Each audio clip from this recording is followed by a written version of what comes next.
అందరికీ నమస్తే. నేను లలితా కామాక్షి దేవి అవర్ థాట్స్ ఛానల్ నుండి. నా ఛానల్ని కొత్తగా చూసేవాళ్ళైతే సబ్స్క్రైబ్ చేసుకోండి. మీరు కనుక సబ్స్క్రైబ్ చేసుకొని చూసినట్లయితే నేను ఇంకా మంచి వీడియోస్ చేయడానికి ఎంకరేజ్ చేసిన వాళ్ళు అవుతారు. ఓకే. హెల్దీ లైఫ్ స్టైల్ని లీడ్ చేయాలి అంటే మనము ముందుగా మంచి ఆహారపు అలవాట్లు, అలాగే మన టైం మేనేజ్మెంటు, మనము ఆలోచించే విధానము, ఇవన్నీ కూడా మనకి హెల్దీగా మనం లైఫ్ని లీడ్ చేయడానికి పనికొస్తాయి అన్నమాట.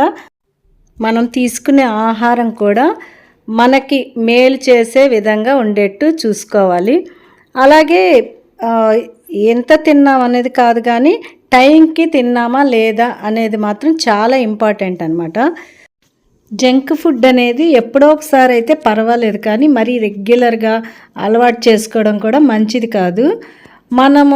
మనకి ఇష్టమైన ఫుడ్ని మనము వండుకొని తింటే ఇంకా మరి మనకి తినాలి అని ఇంట్రెస్ట్ కూడా పుడుతుంది కదా. అలాగే మన ఫ్యామిలీ మెంబర్స్కి ఇష్టమైనవి ఏంటో కూడా మనకి తెలుసు కాబట్టి చేసుకునేది ఓపిక ఉన్న రోజు 2-3 కూరలైనా చేసుకోవచ్చు, లేదా ఓపిక లేదనుకోండి ఒక్క కూర అయినా అందరికీ ఇష్టమైంది చక్కగా బలమైంది చేసుకొని తింటే అది చాలా మనకి ఆరోగ్యము మంచిది కూడా కదా ఒంటికి.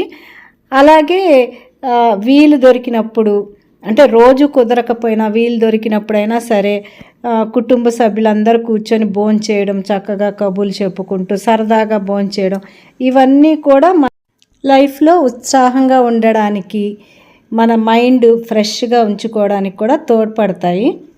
అలాగే మనము మంచి గాలి వెలుతురు వచ్చే విధంగా చక్కగా రోజు ఉదయం లేవగానే అన్ని వైపుల డోర్స్ని, విండోస్ని చక్కగా తెరిచి ఓపెన్ చేసి ఉంచుకున్నాం అనుకోండి, మంచి ఫ్రెష్ ఎయిర్ మనకి ఇంట్లోకి వస్తుంది కదా.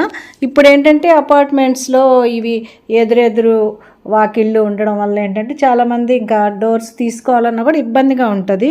అలాంటప్పుడు మనం బాల్కనీస్ ఉంటాయి కదా, అటువైపుకి వెళ్ళి అక్కడ కూర్చొని కాఫీ తాగడము, లేదా ఈవినింగ్స్ అలా టెర్రస్ మీదకి వెళ్ళి అలాగ వాకింగ్ చేయడం, అవన్నీ కూడా మనకి ఫ్రెష్ ఎయిర్లో మనం పీల్చుకుంటాం కాబట్టి మన ఆరోగ్యానికి కూడా చాలా మంచిగా పనిచేస్తుంది కదా. ఇంకా అలాగే మన టైం మేనేజ్మెంట్ కూడా చాలా ఇంపార్టెంట్ అనమాట హెల్దీ లైఫ్ స్టైల్కి.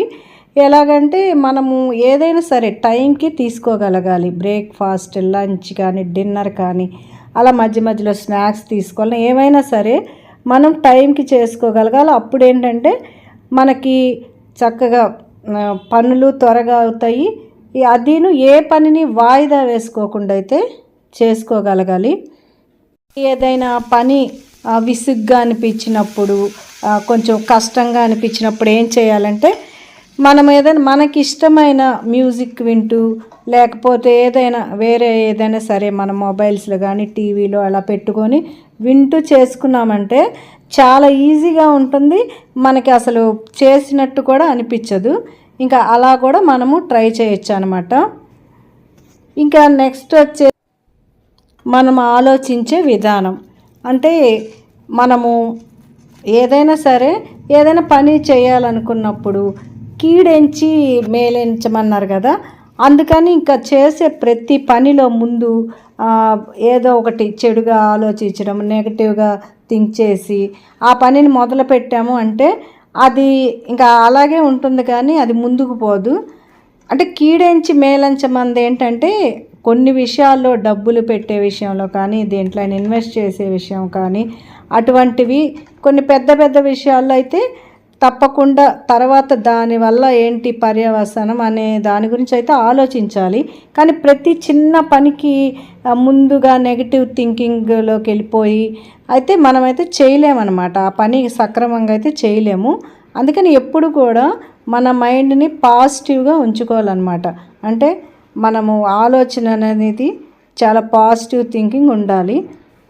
మన అమ్మమ్మలు, నానమ్మల కాలంలో చూసినట్టయితే వాళ్ళ నోటి నుండి ఎప్పుడు డిప్రెషను, టెన్షను ఇలాంటి పదాలు ఎప్పుడు మనమైతే వినుండం అనమాట. ఎందుకంటే వాళ్ళు ఏ సమస్యనైనా పెద్దదిగా అయితే తీసుకునేవాళ్ళు కాదనమాట. అందుకే అప్పట్లో ఏంటంటే ఈ ఈ పదాలు మనం అసలు వినలేదు ఎప్పుడు కూడా మన పెద్దవాళ్ళ నోటెమ్మట. అదిను అప్పుడు జాయింట్ ఫ్యామిలీస్ అవి ఉండేవి కాబట్టి ఆ పెద్దవాళ్ళ దగ్గర అందరూ కూర్చొని ఒక సమస్య వస్తే ఇంట్లోనే పరిష్కరించుకునేవాళ్ళు. ఏదైనా సరే ఒత్తిడిగా ఫీల్ అయినప్పుడు మనకిష్టమైన ఫుడ్ చేసుకొని తినడం, లేదా మనకిష్టమైన వాళ్ళతో కలిసి మాట్లాడడం, లేదా కలిసి మాట్లాడే వీలు లేనప్పుడు అట్లీస్ట్ ఫోన్ చేసుకొని మాట్లాడడం, ఇవన్నీ చేయగలిగితే ఒత్తిడిని కూడా చాలా వరకు తగ్గించుకోవచ్చు. ఎప్పుడైనా సరే మన బాధ మనకిష్టమైన వాళ్ళకి చెప్పుకుంటే చాలా వరకు అది తగ్గుతుంది కాబట్టి మనము అలా కూడా ప్రయత్నించవచ్చు అనమాట. అప్పుడు ఇటువంటివన్నీ ఉండవు. ఒత్తిడికి లోన్ అవ్వడం కానీ, దానివల్ల బీపీలు ఇవన్నీ తెచ్చుకోవడము ఇలాంటివి కూడా మంచిది కాదు కదా. అందుకని మనం మన చేతుల్లోనే ఉంటుంది అనమాట. ఏదైనా మనం చాలా వరకు మనం ప్రయత్నించి చూడాలి. ఏ విషయమైనా సరే మనం పరిష్కరించుకోగలగాలి.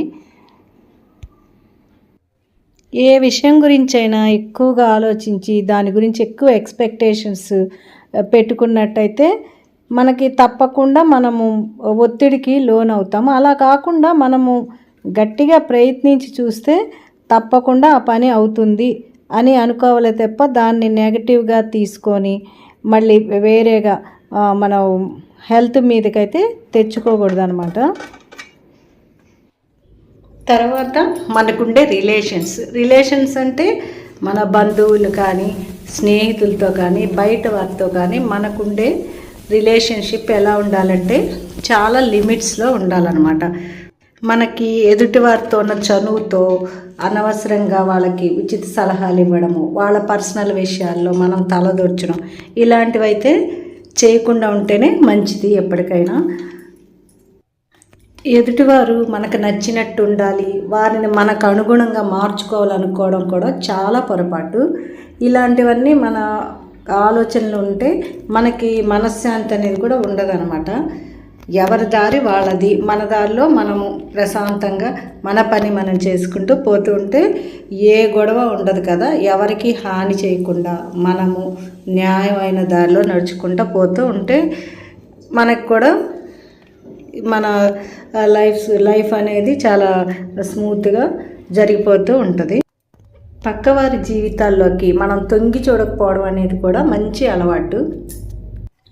అందుకని మనం ఎప్పుడు బిజీగా ఉండేట్టు చూసుకోవాలన్నమాట. మన మైండ్ని ఖాళీగా ఉంచితే లేనిపోని చెత్త ఆలోచనలతోటి మన మైండ్ అంతా నిండిపోతుంది. కాబట్టి మన మైండ్ని చక్కగా ఏదైనా మంచి పని చేయడానికి ఉపయోగించాలి. మన ఆలోచనలు అవి మనము నలుగురికి పనికొచ్చేట్టు చూసుకుంటే మనం ఇంకా చాలా హ్యాపీగా ఉండొచ్చు లైఫ్లో.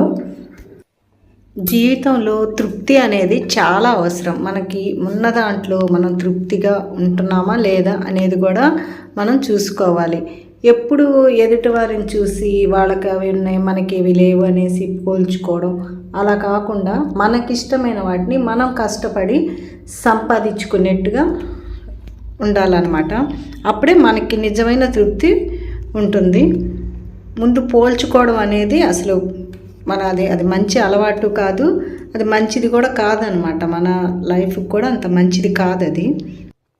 ఇలాంటి ఆలోచనలతో ఇలాంటి అలవాట్లతో మనం లైఫ్ని బ్యాలెన్స్ చేసుకోగలిగితే తప్పకుండా హెల్దీ లైఫ్ స్టైల్ని అనుభవించవచ్చు. ఇదండి నేనైతే చెప్పాలనుకున్న ఈ 4 మాటలు. మీకు కూడా నచ్చినట్టయితే లైక్ చేయండి, షేర్ చేయండి, కామెంట్ చేయండి. మళ్ళీ మంచి వీడియోతో మీ ముందుకైతే వస్తాను.